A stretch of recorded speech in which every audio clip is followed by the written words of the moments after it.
7월 3일 만만한 뉴스입니다. 장애인 참정권 보장을 위해 접근성 등을 개선하는 내용을 담은 공직선거법 개정안이 발의됐습니다.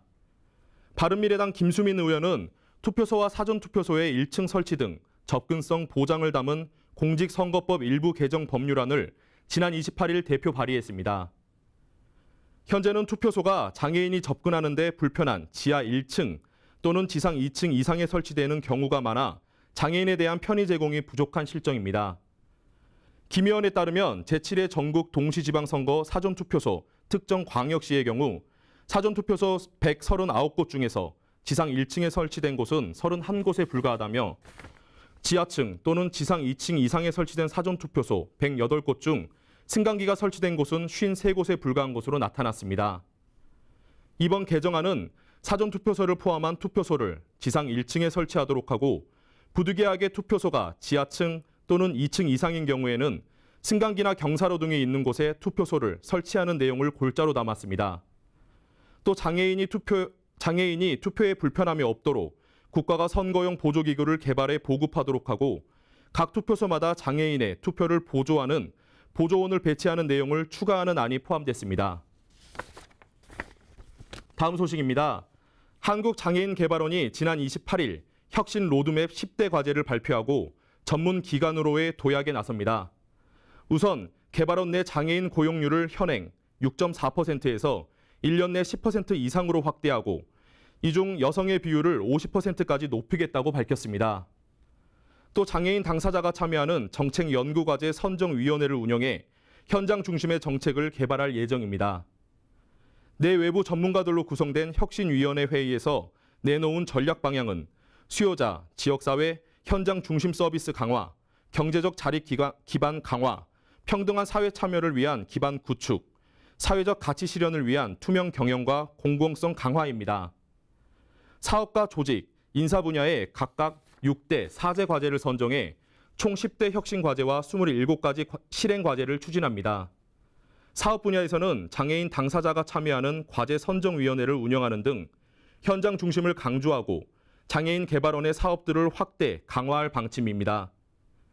특히 조직 운영에서는 개방과 투명을 내세운 가운데 전문성 강화를 위해 부서장급에 대한 개방형 직위를 확대합니다.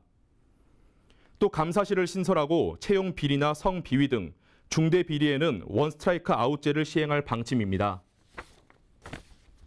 다음 소식입니다. 국가인권위원회가 사회인권의식 향상과 인권 친화적 문화 확산을 위해 2018 인권 공모전을 개최합니다. 올해로 13회째 열리는 공모전은 세계 인권선언 70주년을 맞아 일상생활에서의 인권, 세계 인권선언과 우리의 삶이라는 주제로 진행됩니다. 2018 인권 공모전은 에세이, 포토스토리, 포스터, 인포그래픽 등 4개 분야입니다. 특히 올해 새롭게 신설된 인포그래픽 부분에서 인권 정보 전달과 공감대 확산이 쉬운 카드뉴스 등 참가자들이 다양한 형태로 참가할 수 있도록 했습니다. 또한 포토스토리 역시 누구나 손쉽게 참여할 수 있도록 스마트폰 사진도 받는다고 말했습니다. 참가 접수는 오는 8월 한 달간 인권 공모전 홈페이지에서만 가능합니다. 부문별 상금은 최대 100만 원이며 올해는 부문을 통합한 2018 인권 문화 대상을 선정해 시상합니다. 공모전에 대한 자세한 사항은 인권 공모전 홈페이지를 참고하거나 공모전 사무국과 인권위로 문의하면 됩니다. 다음 소식입니다. 충청남도는 장애인 복지기관과 단체 회계 담당자를 대상으로 보조금 집행 관련 직무교육과 성폭력 예방교육을 실시했습니다. 지난 27일 도청대 회의실에서 열린 이번 교육은 공공예산 집행 직무 수행 능력 향상과 기관 내 성폭력 예방을 위해 마련됐습니다. 이날 교육은 보조금 예산 집행 감사 사례 소개와 보조금 법규, 집행 절차, 집행 요령 설명 등의 교육이 이어졌습니다. 교육을 주관한 충청남도청은 장애인 복지기관과 단체들의 공공의식 향상과 공공예산을 보다 효율적이고 투명하게 집행할 수 있도록 돕기 위해 교육을 마련했다며 앞으로도 발전된 회계 질서를 위해 정기적으로 교육을 진행하겠다고 전했습니다. 이 밖에 자세한 소식은 새롭게 단장된 웰페어 뉴스 홈페이지와 장애인 신문, 복지TV 뉴스를 통해서 확인하실 수 있습니다.